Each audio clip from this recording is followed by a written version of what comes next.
Salut à tous, on se retrouve pour l'épisode 1990 du Zap Image. On commence aujourd'hui en ce mercredi 2 novembre avec des anniversaires et tout d'abord c'est Alphonso Davids, le défenseur gauche canadien de l'équipe du Bayern Munich qui fête aujourd'hui ses 22 ans, bon anniversaire à lui. Et également le coach niçois Lucien Favre, le coach suisse, il fête aujourd'hui ses 65 ans. On va parler maintenant de tout ce qui s'est passé lors de la soirée d'hier. Hier soir c'était soirée de Ligue des Champions et on commence tout d'abord avec l'équipe de Marseille qui recevait l'équipe de Tottenham pour un match ultra important. C'était le match de l'année pour l'OM. Et on peut voir le résultat. Marseille s'est incliné 2-1. Donc Mbamba, buteur côté Marseille. Il y avait 1-0 à la mi-temps, mais l'équipe de Tottenham a renversé le match en deuxième période. L'anglais et Wolfsberg à la 95e minute. Donc que de regrets pour l'équipe Marseille. Il y avait la place hier pour déjà battre cette équipe de Tottenham, mais surtout se qualifier pour la suite de la Ligue des Champions. Donc d'énormes regrets bien sûr. Du côté de Marseille, on peut voir les statistiques du match. Vraiment Marseille a été pour moi meilleur que l'équipe de Tottenham. Mais Tottenham, c'est une grosse équipe européenne et c'est une équipe efficace, 3 tirs cadrés, 2 buts pour Tottenham. L'équipe de Marseille, ils ont fait plus de 16 tirs, 4 tirs cadrés, 1 but. Donc voilà, ça fait la différence au tableau d'affichage. Et la une du journal La Provence aujourd'hui, le fiasco de l'année par rapport à ce match où il y a beaucoup de choses à dire. Et la une du journal L'équipe aujourd'hui, commotion européenne, avec bien sûr en une cette tristesse des joueurs de l'Olympique de Marseille. Donc après avoir ouvert le score et cru à la qualification pour les huitièmes, l'OM a encaissé 2 buts qui l'éliminent de toute compétition européenne. La désillusion est immense du côté de Marseille. Donc l'OM a tout perdu lors de cette rencontre hier parce que Marseille à un moment donné était qualifié pour les huitièmes de finale. Marseille à un moment donné était qualifié pour, au pire on a joué l'Europa League, le barrage de l'Europa League et du coup c'est plus rien. Voilà, ils sont qualifiés nulle part. Donc Marseille est éliminé de toute compétition européenne. Très grosse contre-performance pour les Olympiens. Et pour la troisième fois consécutive, l'Olympique de Marseille termine à la 4e place de son groupe de Ligue des Champions. Donc c'est triste. Voilà, c'est très triste. Marseille en Champions League. Donc là c'est le classement définitif de ce groupe D de cette saison de Ligue des Champions. Donc Marseille termine à la 4e place, 6 points. Dommage, il y avait l'opportunité quand même de s'imposer hier et surtout de terminer dans les 2 premières places. Donc la dernière campagne les gars, c'était il y a 2-3 ans. Donc de nouveau Marseille c'était terminé en dernière position, 4e les gars avec 3 points au même niveau que l'Olympiakos. Mais Marseille avait aussi échoué pour se qualifier en Europa League. Si on redate, si on revient encore des années en avant, donc Marseille de nouveau a terminé 4e de la Ligue des Champions. Là c'était les 3 dernières fois qu'ils avaient joué en Ligue des Champions. Et même en Europa League à Marseille, la dernière fois qu'ils avaient joué, on peut voir que même Limassol avait terminé devant l'équipe marseillaise. Donc c'est compliqué Marseille, il faut avouer, en Coupe d'Europe. Donc cela fait quand même 10 ans que l'OM ne s'est pas qualifié pour une phase finale de Ligue des Champions. La dernière fois, c'était contre l'Inter Milan, souvenez-vous. Même Marseille avait éliminé cette équipe de l'Inter Milan avant d'échouer contre le Bayern Munich. Donc voilà, c'est une éternité bien sûr pour cette équipe marseillaise. C'est pas possible de faire autant d'années sans disputer au moins 8e de finale de la Ligue des Champions. Et cette année vraiment c'était très proche, mais comme souvent les gars, comme ces dernières saisons, ils échouent cette équipe marseillaise. Et c'est que Marseille en Coupe d'Europe, ça va pas fort, ça va même pas du tout. Et même en championnat les gars, l'OM d'Igor Tudor n'y arrive plus. Donc Tottenham, défaite Strasbourg, nul Francfort, défaite Lens, défaite PSG, défaite et Ajaccio, défaite. Il y a juste le Sporting au match retour, il y a eu une victoire. Donc attention Igor Tudor les gars, avec cette élimination hier, ça sent quand même peut-être le licenciement d'Igor Tudor. Et c'est vrai que Marseille les gars à la mi-temps, regardez le classement virtuel à la mi-temps du match hier. Marseille était 2e du classement avec sa victoire, parce qu'il menait 1-0 à la mi-temps. Le Sporting la même chose, il menait 1-0. En gros dans les 2 matchs il y a eu la même chose, 1-0 pour l'équipe à domicile. Puis c'est l'équipe visiteuse qui s'est imposée 2-1. Ça a été le même scénario, pareil du côté du Sporting contre l'équipe de Francfort. Regardez à chaque minute les gars à peu près qui était qualifié. C'est vrai que tout était possible lors de ce dernier match de ce groupe 1D. Donc à la 45e on peut voir le Sporting Marseille a été qualifié. À la 62e c'était Tottenham et le Sporting. À la 73e cette fois-ci c'était Francfort et Tottenham. À la 90e cette fois-ci c'est Tottenham, Francfort, Sporting et Marseille. Voilà ce qui donne le classement définitif de ce groupe D. Donc ça a changé quasiment toutes les minutes les gars, ça a changé de position. Donc Marseille au mieux était 2e, malheureusement il terminait 4e.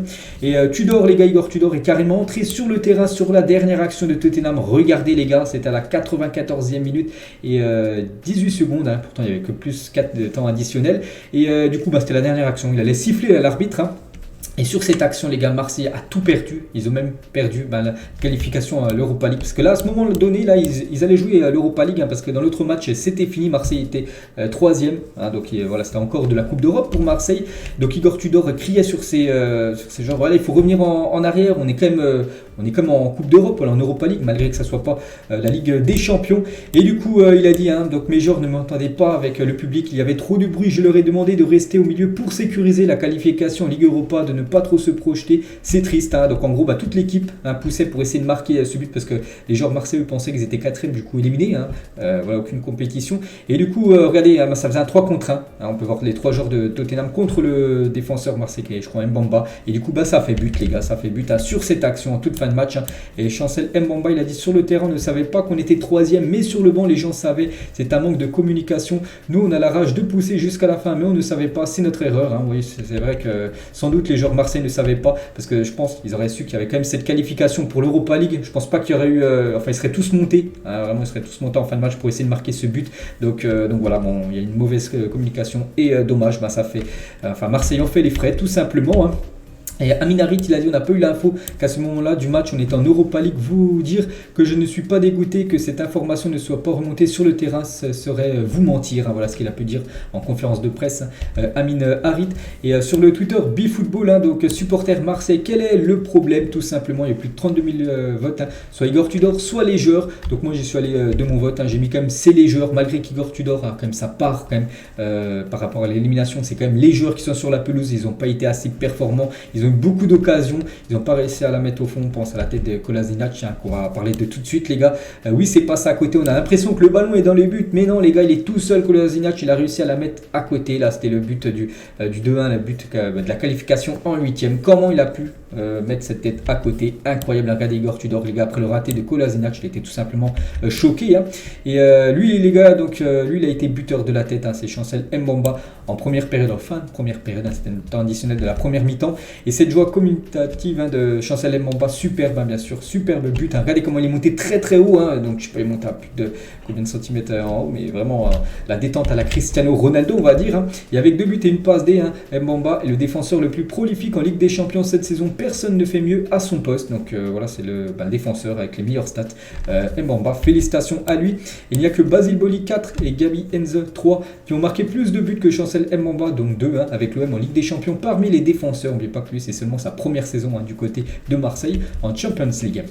On va parler de Matteo Guendouzi. Il a obtenu la note de 4 sur 10 par rapport à sa prestation hier, un match compliqué de Guendouzi. Et depuis son arrivée, c'est vrai qu'il enchaîne tous les matchs. Donc l'OM en juillet 2021, Guendouzi n'a loupé qu'un seul match. Donc c'était face à l'équipe de l'AC Ajaccio le 8 octobre dernier, une défaite 2-1. Sinon, mais il a joué tous les matchs, les gars. Guendouzi, 73 matchs depuis son arrivée, seulement un match loupé. Donc Igor Tudor compte vraiment beaucoup sur lui. Mais de temps en temps, je pense qu'il faut le faire souffler, surtout que tu as des personnes comme ça sur le banc. Donc la gestion des cas Payet et Gerson d'Igor Tudor, donc ils ne sont pas rentrés en cours de jeu, ces deux-là. Et surtout, on pense à Dimitri Payet, un match comme ça, un match fermé où il y avait un partout. Payet aurait pu aider, bien sûr, son équipe. Et Igor Tudor ne l'a pas fait rentrer. Et sur ça, bien sûr, il est beaucoup critiqué, Igor Tudor, de la non-entrée de Dimitri Payet. Et pourquoi avoir rentré ce joueur, Luis Suarez? Donc Dimeco, il a dit, tu ne peux pas jouer sans Alexis en pointe parce que sinon tu fais rentrer Luis Suarez qui a des pieds crochus comme la sorcière d'hier soir d'Halloween. Donc de toute façon il devait marquer. C'est pour ça qu'il a fait rentrer Luis Suarez, mais il n'apporte rien, les gars. Luis Suarez, on va pas se mentir, c'est très faible le niveau de l'attaquant colombien. Jonathan Klaus, il a dit, on a démarré le match à la hauteur de l'événement. Le but avant la mi-temps récompense nos efforts, mais on a mal entamé la deuxième. C'est vrai que ça n'a pas du tout été la même période après. L'équipe de Tottenham a réagi en deuxième période. On a été moins bon dans le pressing et moins hargneux. C'est rageant, ce but à la dernière seconde, c'est pas possible. C'est le football et malheureusement, c'est Marseille qui en paye le prix très très fort. Et c'est vrai que Marseille, les gars, sur ces 2 derniers matchs, les fins de match, où ils perdent des points ou même ils perdent une qualification. De Kolsberg contre Marseille, 95e minute, du coup c'est fini pour l'Europa League. Et Gamero contre Strasbourg, il y avait 2-1 et du coup 2-2. Du coup ça fait 2 points perdus dans le championnat de Ligue 1. Donc tout ça en 3 jours pour l'équipe de Marseille. Et c'est vrai que Marseille, les gars, ils auraient pu remporter déjà une qualification bien sûr, mais aussi beaucoup d'argent. N'oubliez pas que la Ligue des Champions, c'est quand même beaucoup d'argent à chaque fois pour les clubs. Une qualification 8e rapporterait 17 millions d'euros à l'OM. du coup Marseille va s'asseoir sur ses 17 millions d'euros. Et pourtant le public marseillais était présent bien sûr du côté du Vélodrome. Il y avait plus de 51 000 personnes du côté du Vélodrome.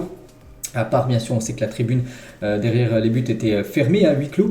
Donc, le tifo au Vélodrome, il y avait aussi beaucoup de supporters. Un cortège de plus d'une centaine de scooters accompagne le bus de l'OM jusqu'au Vélodrome. Beaucoup de fumigènes ont été craqués à l'arrivée du bus du côté du stade Vélodrome. Regardez l'ambiance devant le stade quelques heures avant le coup d'envoi. Bien sûr, il y avait une magnifique ambiance, mais ça n'a pas suffi, bien sûr. Pourtant, ils ont quand même fait une belle partie. Les joueurs de Marseille, il leur a manqué l'efficacité. Et en face, il y a eu un grand Hugo Lloris, le gardien français de l'équipe de Tottenham. Regardez, c'est lui qui reçoit le prix d'homme du match, donc c'est-à-dire qu'il a fait une énorme prestation. Le gardien et capitaine Hugo Lloris, il a dit l'OM avait tout gagné, mais nous on avait beaucoup à perdre. C'est inversant. Deuxième mi-temps, on a souffert parce que Marseille est une très grande équipe devant leur grand public aussi. C'est une fierté d'avoir gagné dans la difficulté. Voilà ce que dit Hugo Lloris. Et ce joueur qui a fait tellement de mal à l'équipe de Marseille en fin de match, c'est Holzberg avec son but. En plus, il la met bien. Ça fait poteau rentrant. Ça va plus faire poteau sortant, non, ça fait poteau rentrant. Donc voilà, c'est lui qui crucifie, on va dire, l'OM en toute fin de match. C'est vrai que Tottenham, les gars, sur ces 3 derniers matchs contre le Sporting lors du dernier match de Ligue des Champions, but refusé à la 96e minute. Souvenez-vous, on avait parlé que Harry Kane avait été signalé d'une question de millimètre, donc son but n'avait pas été valable. Contre Bournemouth, ils perdaient 2-0, ils ont gagné le match 3-2 avec un but victorieux à la 92e minute. En championnat, là, il y a quelques jours. Et là, de nouveau, il gagne le match à la 95e minute. Donc, des fins de match à chaque fois complètement folles pour l'équipe des Spurs. Minson, les gars, est sorti sur blessure. On espère que ça ne soit pas trop grave. Un choc, je crois, la tête avec, je crois que c'était Mbamba. Donc voilà, bon, il n'a pas fait une belle entrée. Donc, je crois qu'il a joué à peu près une trentaine de minutes. Ça a été un match compliqué pour le Coréen. Et concernant Antonio Conte, les gars, donc, qui était en tribune hier. Donc, il doit être content, je pense, de la qualification et surtout de la première place. Donc, aujourd'hui, marque un an depuis qu'Antonio Conte a pris les rênes. Donc aujourd'hui, ça fait un an jour pour jour qu'il a été désigné coach de cette équipe des Spurs. L'autre match dans le même groupe, même scénario les gars, le Sporting menait 1-0 et c'est Francfort en deuxième période qui s'est imposé 2-1, qui se qualifie. On peut voir tous les buteurs. À noter que Kolo Muani a été buteur côté Francfort. C'est lui qui marque ce deuxième but synonyme de qualification. On peut voir les statistiques de ce match. C'est pas passé grand chose. 10 tirs pour les deux équipes cumulées, donc voilà, c'est très peu de spectacle, on va dire, et c'est Francfort qui s'impose. Et pourtant, n'oubliez pas que Sporting, les gars, avait commencé quand même avec deux victoires en ce début de Ligue des Champions. Du coup, ils finissent à la 3e place. Et Francfort, les gars, se qualifie pour les 8e de finale de la Ligue des Champions pour sa première participation en Ligue des Champions depuis 1960. N'oubliez pas que cette équipe a remporté l'Europa League la saison dernière. Et on peut voir la joie de l'ancien Nantais Kolo Muani qui offre bien sûr la qualification à cette équipe de Francfort. Du coup, ce classement de ce groupe D, les gars, du coup, c'est Tottenham qui termine en tête, 11 points, Francfort 10 points, le Sporting 7 points, et du coup, Marseille, les gars, 6 points. Donc voilà, ce classement définitif, tout s'est joué à l'ultime journée. On va parler d'un autre groupe là aussi avec beaucoup d'enjeux, les gars. Tout d'abord, c'était les matchs à 18h45 hier. Porto contre l'Atlético et l'Atlético battu du côté du Portugal. Une défaite 2-1 pour l'Atlético. On peut voir les stats de la partie. On peut voir quand même que Porto a dominé cette équipe des Colchoneros. Et l'Atlético Madrid dit au revoir à l'Europe. Comme Marseille, les gars, c'est fini pour l'Atlético. Donc la une aujourd'hui du journal Marca. Donc les jours les plus sombres du Cholissimo. Et jeudi au soleil, parce qu'eux, ils avaient, de toute façon, ils savaient déjà qu'ils étaient plus qualifiés pour la Ligue des Champions. Mais ils avaient l'objectif de se qualifier pour l'Europa League et jeudi au soleil. Donc en gros, les jeudis seront tranquilles pour l'Atlético. Jeudi, synonyme d'Europa League parce qu'ils ne seront pas en Europa League. Cette équipe des Colchoneros et officiel l'Atlético termine à la dernière place de son groupe. Donc voilà, ils sont éliminés de toute compétition européenne. Donc le 26 octobre dernier, donc là il y a quelques jours, la semaine dernière, éliminé de la Ligue des Champions après match nul face à Leverkusen. Le 29 octobre en championnat, défaite 3-2 face à Cadix. Et 1er novembre, donc hier, défaite 2-1 face à Porto, fini 4e, ne jouera pas l'Europa League. Donc ça va pas fort actuellement. Du côté des Colchoneros, c'est catastrophique. L'Atlético a terminé dernier de son groupe pour la toute première fois de son histoire. Jamais ils avaient terminé à la 4e place d'un groupe de Ligue des Champions. Chose faite cette saison. Et c'est la première fois depuis la saison 2006-2007 que l'Atlético ne disputera pas un 8e de finale de compétition européenne, Ligue des Champions ou même Europa League. Donc voilà, comment dire, Diego Simeone, donc ça fait plus de 10 ans qu'il est entraîneur. Je pense qu'il va falloir qu'il lâche le flambeau et pense à quelqu'un d'autre pour ce poste de coach. Et Griezmann a dit: nous ne méritons pas de passer en 8e de finale ou en Europa League. Si on ne peut pas gagner un match en phase de groupe, c'est ce qui arrive. Maintenant, nous devons serrer les fesses, fermer nos bouches et lutter. C'est vrai que ça n'a pas fort actuellement l'équipe de l'Atlético Madrid. Et dans l'autre match, Leverkusen contre Bruges. Et Leverkusen prend un point contre l'équipe de Bruges. On peut voir les stats de la partie. Et Bruges, les gars, qui avaient commencé très très fort. Souvenez-vous, 3 premiers matchs, 3 victoires. Et du coup, ils terminent deuxième. Ils avaient leur destin entre leurs mains. S'ils s'imposaient contre l'équipe de Leverkusen, ils terminaient sur la première place. Et du coup, c'est pas eux qui termineront premier. Donc c'est l'équipe de Porto qui termine à la première place de son groupe. Donc Porto, 12 points, premier. Bruges qualifié quand même, mais deuxième. Ils joueront contre un gros. Leverkusen, du coup, troisième. Et l'Atlético, quatrième. Donc voilà ce classement final de ce groupe B. Un autre groupe, les gars, le groupe de Liverpool. Liverpool contre Naples, et c'est les Reds de Liverpool qui se sont imposés 2-0 contre le Napoli. Salah et Darwin Nunez à la 98e minute, il a été buteur. On peut voir les stats de la partie. Liverpool a très bien réagi par rapport à cette défaite contre Leeds il y a quelques jours en championnat 2-1 à domicile. Donc c'est Mohamed Salah l'unique, pas l'unique buteur parce qu'il y a aussi Nunez qui a marqué, mais le joueur qui a remporté le prix du meilleur joueur de la partie. Félicitations bien sûr à Mohamed Salah. Et on peut voir que Nunez, il aurait bien voulu aussi remporter ce prix quand il a pris la photo officielle, on va dire. Donc il y avait Nunez qui était juste à côté de lui. Et Mohamed Salah, les gars, avec Liverpool, c'est 41 buts et il revient par rapport à Steven Gerrard, lui également 41 buts du côté de cette équipe de Liverpool en compétition européenne. Et actuellement, Mohamed Salah, c'est le meilleur buteur de la Ligue des Champions. Il prend un but d'avance sur Kylian Mbappé qui a 6 buts. Salah, c'est 7 buts cette saison en Champions League.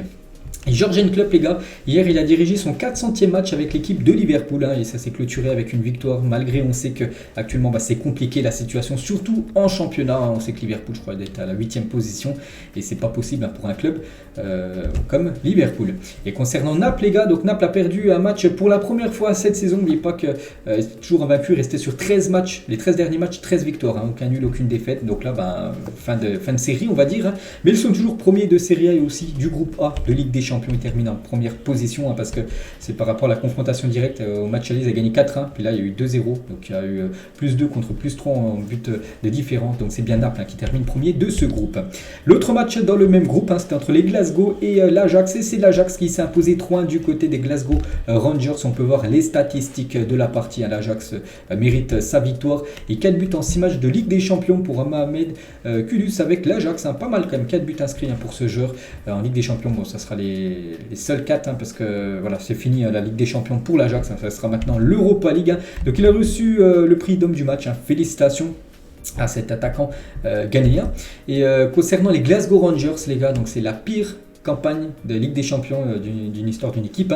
Donc ils ont réalisé la pire campagne, j'ai dit. Donc 6 matchs, 6 défaites, 2 buts marqués, 22 buts encaissés. Donc voilà, ça a été très très compliqué pour eux cette saison de Champions League. Et du coup, ce classement, donc Naples, j'ai dit, termine devant Liverpool. Donc l'Ajax 3e et les Glasgow Rangers, 0 pointé, 0 point obtenu. On va parler cette fois-ci du groupe du FC Barcelone. Donc c'est un groupe sans enjeu, c'est pour ça que j'en parle en dernier de ce groupe. Donc le Barça s'est imposé pour ce match qui comptait pour du beurre, 4-2 du côté de la République tchèque, du côté de Victoria Plzen. On peut voir tous les buteurs, Marcos Alonso, Pablo Torre et un doublé de Ferran Torres côté Blaugrana. On peut voir, j'ai pas vu le match, j'ai regardé Marseille, on peut voir quand même qu'ils ont été pratiquement bon, la possession a été côté Blaugrana, mais les tirs ont été Plzen à plus de 23 tirs, c'est énorme, 8 tirs cadrés, 2 buts, alors que l'équipe du Barça efficace, 7 tirs cadrés, 4 buts pour le FC Barcelone. La une aujourd'hui du journal Mundo Deportivo. Donc adieu avec Victoria, voilà, adieu en gros la Ligue des Champions, parce que maintenant ça sera l'Europa League pour cette équipe Blaugrana. C'est Ferran Torres, les gars, avec son doublé qui a reçu le prix d'homme du match, félicitations à lui. Et Torres, les gars, c'est peut-être le joueur de la Ligue des Champions cette saison, peut-être les Lewandowski, donc il a marqué un but lors de 5 de ses 7 dernières titularisations Ligue des Champions, donc il marque souvent en Champions League, Ferran Torres. Lui aussi il a été décisif, pourtant il est beaucoup critiqué ces derniers temps, c'est Rafinha. Donc il a délivré 2 passes décisives lors de cette rencontre hier, Rafinha. Ça va peut-être le remettre, on va dire, en confiance. Et lui, les gars, il a joué la première fois titulaire en Champions League. C'est Pablo Torre, donc premier match, premier but. Et c'est Pablo Torre, donc bien sûr un nom à surveiller.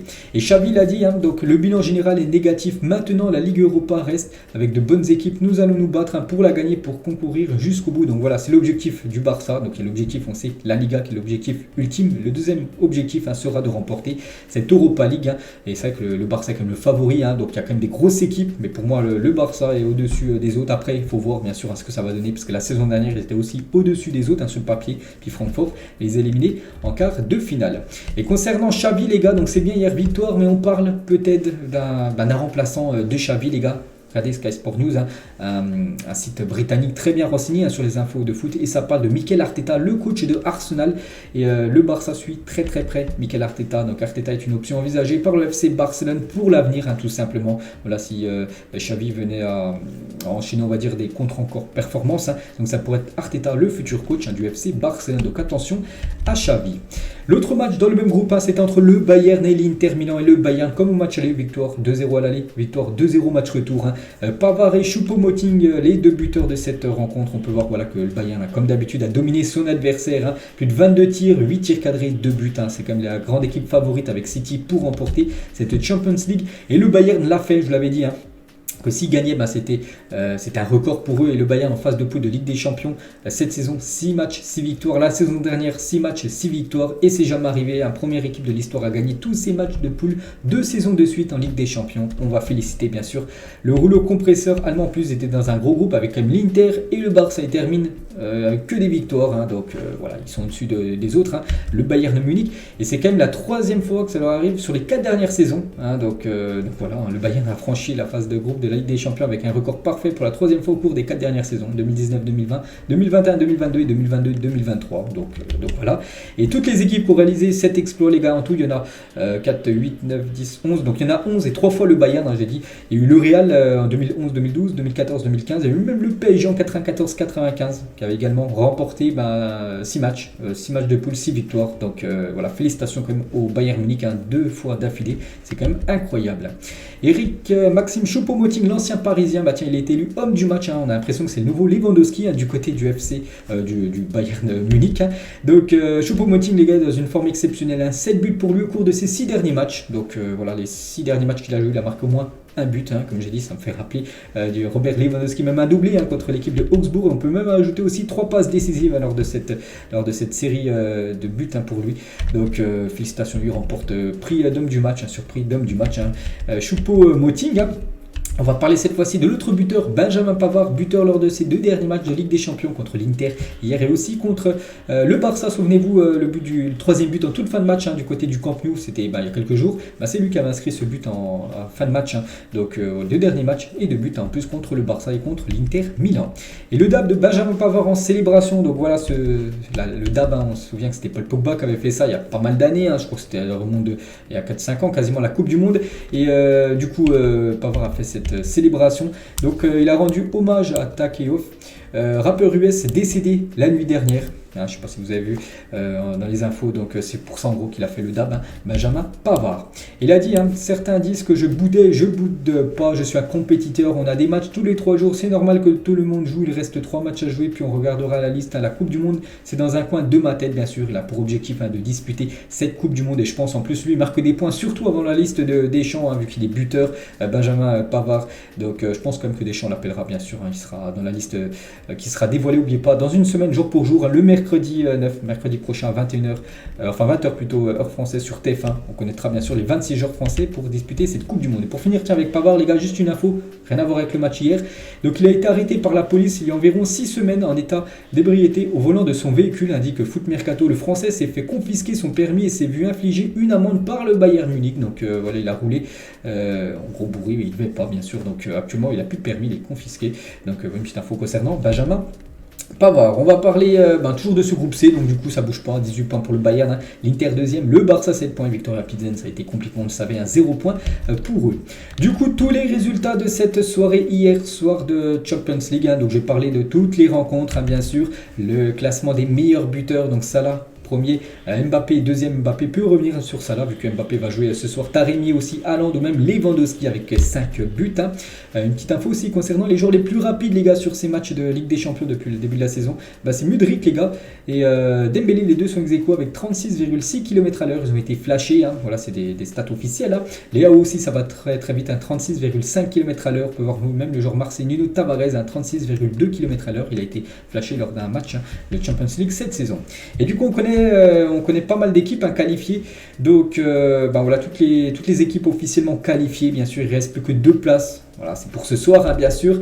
Donc, ça, c'est la Ligue des Champions, bien sûr. En Europa League, il y aura quand même du beau monde. Par exemple, l'Ajax, le Bayer Leverkusen, le Barça, le Sporting et Séville. C'est officiel, ils joueront les barrages de l'Europa League. Mais pas qu'il y a aussi Manchester United, il y a Arsenal aussi en Europa League. Donc, voilà, c'est plutôt une compétition relevée, cette fin d'Europa League. Le programme du jour aujourd'hui, donc ce soir, c'est les derniers matchs des phases de poule. N'oubliez pas qu'après les prochains matchs de Ligue des Champions, après cela, ça sera février 2023, donc quasiment 4 mois, bien sûr, parce que maintenant, ça sera la Coupe du Monde.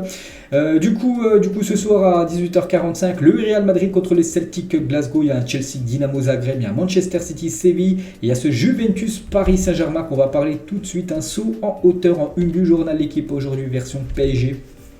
Après une première saison difficile, la puce Léo Messi rayonne avec le PSG qui doit s'imposer à Turin pour être certain de terminer premier de son groupe. Donc voilà, tout est dit les gars. Le PSG, objectif ce soir, s'imposer à Turin, même un nul. Ils vont pas pour prendre le nul le PSG, ils vont pour prendre les 3 points. Et officiel, le groupe du PSG pour Juve PSG ce soir. Donc voilà, quasiment tout le monde est là les gars. À part, on peut voir que Kimpembe manque les gars, parce que Kimpembe, on l'a pris hier, est forfait pour affronter la Juventus. Donc suite à une gêne au tendon d'Achille droit. Donc lui qui revenait de blessure, et il avait joué le dernier match contre eux, en plus il n'avait pas été bon lors de cette rencontre au parc, donc du coup il est forfait pour ce match. Ce soir, Kimpembe. Christophe Galtier en conférence de presse hier, il a dit terminer premier est un objectif pour nous, bien sûr. La deuxième place, on sait que la saison dernière ils ont terminé deuxième, l'équipe parisienne, on sait qu'en huitième ils jouaient ce match retour au Santiago Bernabéu, on sait ce qui s'est passé, il y a toujours un petit avantage de terminer premier, comme ça tu reçois au match retour, tu as ton public pour te pousser on va dire, donc voilà, il faut terminer premier bien sûr. Dans le même temps, bien sûr, le Benfica ira du côté du Maccabi Haïfa. Et pour revenir sur Paris, donc hier il y avait beaucoup de monde à l'arrivée des joueurs du PSG à leur hôtel à Turin, bien sûr, avant d'affronter cette équipe ce soir. Donc voilà, quelques photos, bien sûr. Et côté Juventus Turin, donc là aussi, il y a beaucoup de blessés. Juventus Turin, donc Vlahovic, Di Maria, Bremer, Chiesa, Pogba, De Sciglio, Paredes, Mike Kenny, Danilo, Illingen Junior, Caio, Jorge et Ake, les gars, tous ces joueurs sont forfaits. On peut voir comme des joueurs cadres comme Vlahovic, comme Chiesa, comme Pogba, comme Paredes ou même Mike Kenny, les gars, tous ces joueurs sont forfaits ce soir, donc il va devoir innover, on peut dire Allegri. Et regardez les compositions des équipes, c'est d'après le journal Le Parisien de côté PSG, Donnarumma, Mendes, Marquinhos, Ramos, Hakimi, ça doit être ça la défense, Vitinha, Verratti, Fabien Ruiz. Donc en gros pour moi c'est l'équipe type ce soir les gars. Voilà, on met en balotage Ramos avec Kimpembe, pour moi c'est la grosse équipe bien sûr, 4-3-3 vu que maintenant c'est le nouveau dispositif du PSG qui fonctionne plutôt bien avec un milieu Vitinha, Verratti, Fabien Ruiz qui monte en puissance. Et côté Juventus Turin, Adrien Rabiot les gars, l'ancien parisien pourrait commencer titulaire, vu qu'en grande forme actuellement il marque pas mal de buts. Donc voilà, Milik devrait être l'attaquant on va dire de cette équipe. Et le PSG les gars, donc vu que Naples s'est incliné hier, donc le PSG est désormais la seule équipe des 5 grands championnats européens vaincue après la défaite de Naples en Anfield. Donc il y a juste le PSG dans les gros championnats européens qui n'a toujours pas concédé ou goûté à la défaite cette saison. On va parler du Real Madrid. Le Real joue à 18h45 ce soir contre le Celtic. Je ferai un débrief les gars sur ma chaîne BizBiz Real juste à la fin du match. Et voilà, et du coup on peut voir les convoqués pour ce match. Benzema de retour, il est dans la liste. Concernant Tchouaméni et Eden Hazard, ne sont pas dedans, ils sont forfaits. Le milieu français c'est pas bon pour Tchouaméni les gars. Une semaine de la Coupe du Monde il est forfait, en espérant bien sûr que ça aille mieux. Bien sûr peut-être qu'il veut prendre aucun risque pour être bien sûr présent pour cette Coupe du Monde. Et voilà, Tchouaméni, Hazard et aussi Benzema malgré qu'il soit dans la liste. Benzema déjà convoqué, il n'était pas présent hier à l'entraînement du côté de Valdebebas pour préparer ce match contre le Celtic ce soir. Quelques photos de l'entraînement hier en mode survêtement, mode Ligue des Champions pour cette équipe du Real Madrid. Donc une victoire ou un nul pour le Real Madrid ça suffira pour la première place parce qu'actuellement c'est toujours pas sûr de terminer premier le Real Madrid, mais bon c'est sûr de voir les huitièmes de finale. Et Eden Hazard, j'ai dit il est forfait parce que le Belge souffre d'une gêne musculaire à la cuisse, c'est pour ça que ce soir il est indisponible. Il y a aussi un match Manchester City contre l'équipe de Séville. Une petite info concernant le cyborg norvégien, il sera pas là les gars ce soir, donc officiel, Haaland n'est pas disponible pour la rencontre face au FC Séville, donc de nouveau il est forfait. Lucas déjà manqué la rencontre contre Leicester samedi après-midi, samedi dernier. Et on finit les gars cet épisode aujourd'hui avec la Youth League, donc la Ligue des Champions Juniors, et on va parler de l'OM qui joue contre l'équipe de Tottenham, et de nouveau c'est une défaite. Cette fois-ci ils se sont inclinés 3-2, donc l'OM s'incline 3-2 en Youth League face à Tottenham et termine dernier de son groupe comme l'équipe professionnelle. Donc cette saison c'est un parcours raté pour les jeunes Marseille du centre de formation, 2 matchs nuls, 4 défaites, 5 buts marqués, 17 buts encaissés, donc en dernière position. cette équipe marseillaise. On peut voir tous les autres résultats voilà, de cette journée hier de Youth League. Hein. En gros, c'est les mêmes affiches que la Ligue des Champions. Les seniors, donc du coup on peut voir par exemple l'Ajax a imposé 6-2 du côté de Glasgow Rangers, Liverpool a écrasé Naples 5-0. En gros c'est les centres de formation qui s'affrontent tout simplement. Et le programme aujourd'hui, n'oubliez pas que les matchs commencent par exemple à midi, il y a un match Shakhtar contre Leipzig, à 13h le Real Madrid contre le Celtic Glasgow, sinon tous les autres, il y a la plupart à 14h et aussi deux matchs à 16h. La Juventus contre le PSG, c'est à 16h, c'est après midi. Donc voilà les gars, tout ce qu'il y avait à dire aujourd'hui, j'espère que ça vous a plu. On se retrouve demain les gars, on parlera de tous ces résultats et de cette soirée bien sûr de Coupe d'Europe ce soir. Ciao à tous.